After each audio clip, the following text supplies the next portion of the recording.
கேட்டுக்கொண்டிருக்க தேவஜனமே, இந்த வார்த்தை உங்களுக்கு சொந்தமானது.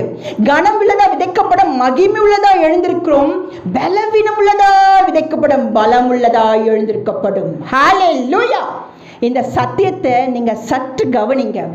எப்பெல்லாம் உங்க வாழ்க்கையில மதிப்பு குறைந்து போகுதோ நீங்க சொல்லுங்க, அப்பதான் எனக்கு மதிப்பு கூட போகிறது, மகிமை நீங்க இங்கே காண்பீர்கள். ஹல்லேலூயா.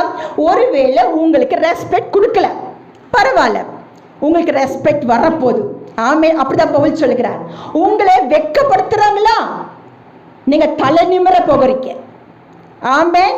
ஹல்லேலூயா. எல்லா கதவுகள் லாக் ஆயிடுச்சா, எல்லாம் க்ளோஸ்டா, பரலோகம் திறக்க போகுது. ஆமென்.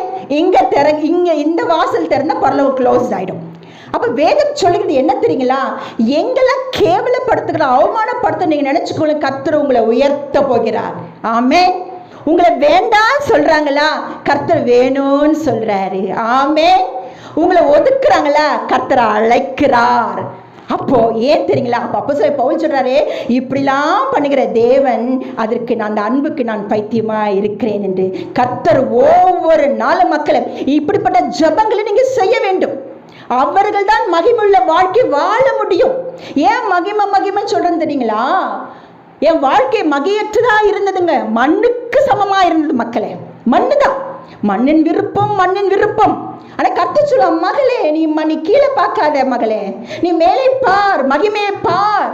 ஆண்டவரே, இந்த பூமியிலே மகிமை கிடைக்கும் மகளே உனக்கு. எப்படி ஆண்டவரே, நீ என் அன்பிலே பைத்தியமாயிருப்பதான் மகிமையின் வாழ்க்கை. ஹல்லேலூயா. ஆமென்.